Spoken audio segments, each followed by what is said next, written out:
In the year 2005, after almost 10 years, and it's my understanding they had a 10-year agreement with the legal entity, Capital Health decided that they were bringing those labs back in-house. Now, I think we should ask ourselves then, what does that say about privatization when people talk about, you know, it's more efficient, it gives you better service, it's cheaper, etc. Clearly, that decision made in the face of a government whose ideology is to support business and the capitalist model, we have never been privy to all of the information that caused them to bring that back in-house.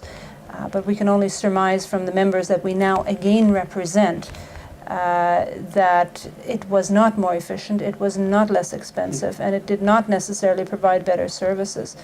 So here we are, and for our members, especially those who were there throughout, the real harsh reality is that they, of course, went to an employer where they had no union rights whatsoever. They were also, they had to leave their pension plan. So because they were not a local authority, those people no longer were part of the local authority's pension plan.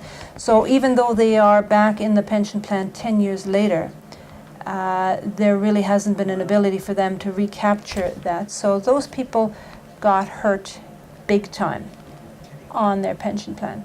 And then if you go to Calgary, we had a similar thing happen where the Calgary Health Authority created an entity called Calgary Laboratory Services. Started off as a public-private partnership in it's around the same time, 96 or 97, and with the same impact on the workers with regard to pension, because it was a private entity, not a local authority under the legislation. They couldn't be part of the pension plan. However, these workers did retain their union representation, because we had been representing the private sector in Calgary for many, many years. So at that point then there was no question. The vast majority of the workers were all unionized. When the three labs that existed there, they also had the ability to form a new corporation to do this whole thing. When they came together, all but one of the labs were unionized, and so then there was no issue about successorship rights.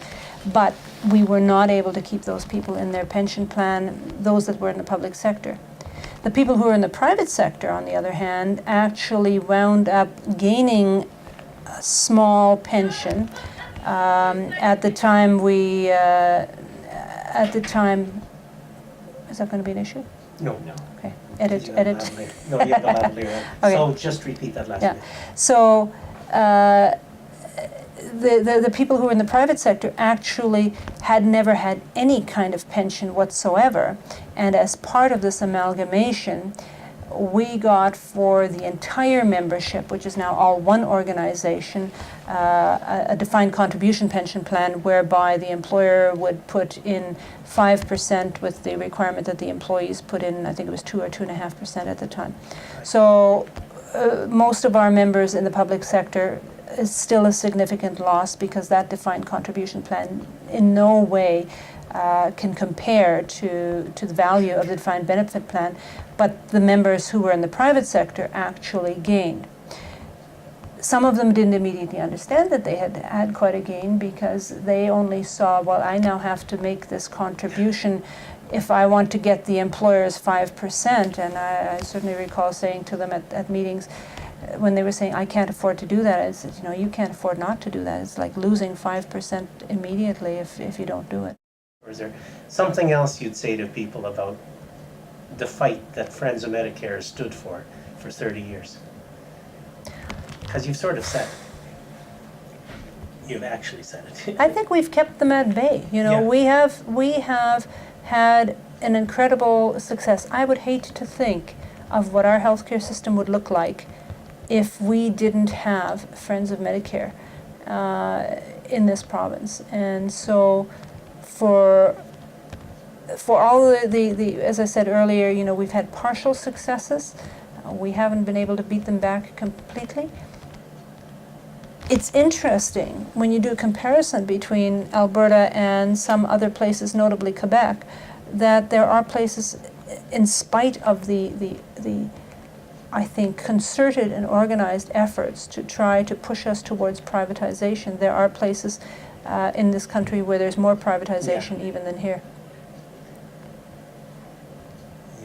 But we've got to keep fighting it, because if we don't, you start looking at things like NAFTA, and I think we're already in jeopardy of having possibly some NAFTA challenges where some corporation who wants to make lots of money off healthcare comes in and says, you know, we want to be able to compete. You have some private clinics there already. You've got some private hospitals already, because I think for all intents and purposes, HRG is a hospital.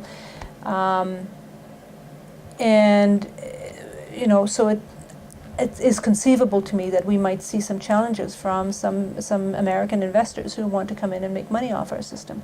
So, you know, that's a big worry if we're going to go there. And quite honestly, the recent injection of cash into the system, while it is absolutely necessary, while it is a good thing, the 2010 budget putting in place an extra $1.3 billion into the healthcare system. It's a huge amount of money. It was absolutely necessary. It's distressing that a significant chunk of that is going to go to fund activities in the private sector, because we really should be supporting our public healthcare system with that. But there's part of me that says, so if I'm a potential private investor, I'm looking at Alberta from the outside in and say, you know, the government's just coughed up another $1.3 billion. How do I get a stake of that? And I'd be very surprised if there aren't people out there looking to say, let's see how we can get a portion of that funding. So your message would be that we fought for 30 years, and we've achieved partial victory in the sense that we'd hate to think what it would look like if we hadn't been around. Yep. But the fight, we're still going to face really serious challenges.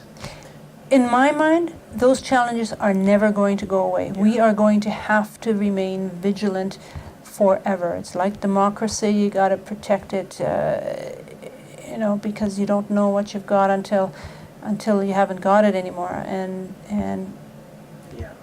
if we go to sleep and let them continue to chip away, whether it's pharmaceuticals for seniors, whether it's vision care, provisions for persons with disability, etc.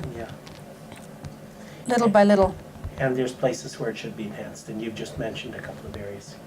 Absolutely. We've not begun to realize Tommy Douglas's vision, because I think Tommy would say, you know, what we did with hospitals and doctor services really was just a start. Dental care should be part of it. Eye care should be part of it. You know, mental health has been sadly neglected in the whole system, and continues to be sadly neglected. And all of those areas need to be part of a holistic whole.